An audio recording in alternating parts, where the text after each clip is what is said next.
ನಮ್ಮ ತಾತ ಮಾವಿನ ತೋಪು ಆರಂಭಿಸಿದ್ರು. ಮಾವಿನ ಗಿಡ ದೂರ ದೂರದಿಂದ ಹಲವುಗಳನ್ನು ತರಿಸಿ ನಡೆಸ್ತಾ ಇದ್ರು. ನಾನು ಹೇಳಿದೆ, ತಾತ ಇದು ಯಾವಾಗ ಮರ ಆಗುತ್ತೆ ಅಂತ. ಅವ್ರು ಹೇಳಿದರು, ಅವಾಗ ತಾನೇ ಹೈಬ್ರಿಡ್ ಬಂದಿತ್ತು. ಹೈಬ್ರಿಡ್ ಆದರೆ 5 ವರ್ಷಕ್ಕೆ ಬರುತ್ತಪ್ಪ, ಇಲ್ಲಾಂದರೆ 7ರಿಂದ 15 ವರ್ಷದೊಳಗಡೆ ಹಣ್ಣು ಬಿಡುತ್ತೆ. ಆಗಲೇ ನಮ್ಮ ತಾತನಿಗೆ 70 ಇನ್ನು 15 ವರ್ಷಕ್ಕೆ ಹಣ್ಣು ಬರೋದಾದರೆ ನೀನು ತಿನ್ನೋಕ್ಕಿರ್ತೀಯ ಅಂತ ಕೇಳಿದ್ದೆ. ಚಿಕ್ಕ ಹುಡುಗ ನಾನು. ಏನಕ್ಕಾಗ್ತೀಯ ನೀನು ಅಂತ ಕೇಳಿದ್ದೆ. ಇಲ್ಲ, ಮಾವಿನ ಹಣ್ಣು ಎಲ್ಲರೂ ತಿನ್ಬೋದಲ್ಲಪ್ಪ. ಎಲ್ಲರೂ ನಮ್ಮ ತಾತ ಹಾಗೆ ಅಂದ್ಕೊಂಡಿದ್ರೆ ಇವತ್ತು ಮಾವು ನನಗೆ ಸಿಗ್ತಿತ್ತ ಅಂತ ಹೇಳಿದರು. ಯಾವಾಗಲೂ 2013ರಲ್ಲಿ ಆರಂಭಿಸಿದ ಈ ಸಾಲಮುಕ್ತ ಆಲೋಚನೆ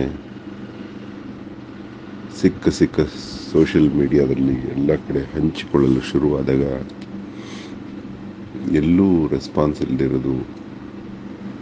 ಈ ವರ್ಷ ಮಾವಿನ ತೋಪಿನ ಥರ ಅನೇಕರು, ಸರ್ ನಾನು ಈಗ ಬ್ಯಾಂಕಿಗೆ ಹೋಗ್ತಾ ಇದ್ದೆ, ನಿಮ್ಮ ಮೆಸೇಜ್ ನೋಡಿದೆ, ನಾನು ಮ್ಯಾನೇಜರ್ಗೆ ಹೇಳಿ ಕ್ಯಾನ್ಸಲ್ ಮಾಡಿಸ್ಕೊಂಡು ಬಂದೆ. ಲೋನ್ ಆಗಿತ್ತು ನನಗೆ 60 ಲಕ್ಷ. ಅವರು ಸರ್ವಿಸ್ ಚಾರ್ಜಸ್ ಆಗುತ್ತೆ ಅಂದರು.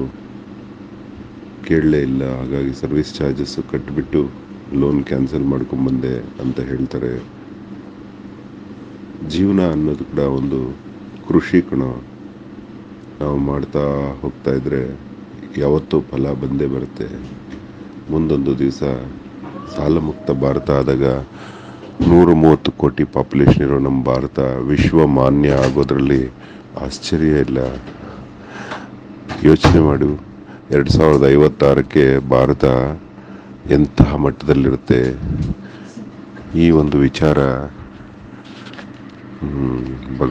ಭಗವಂತನಿಗೆ ಈ ಕೃಷಿ ಕೂಡ ಇಷ್ಟ ಆಗುತ್ತೆ. ಋಗ್ವೇದ ಕೃಷಿಯನ್ನು ಇಷ್ಟಪಡುತ್ತೆ. ಋಷಿ ಮತ್ತು ಖುಷಿ ಎರಡೂ ಸೇರಿದ್ರೆ ಕೃಷಿ ಆಗುತ್ತೆ. ಧನ್ಯವಾದ ಕಣೋ ನಿಮ್ಗೆಲ್ಲರಿಗೂ. ಅಹೋರಾತ್ರ.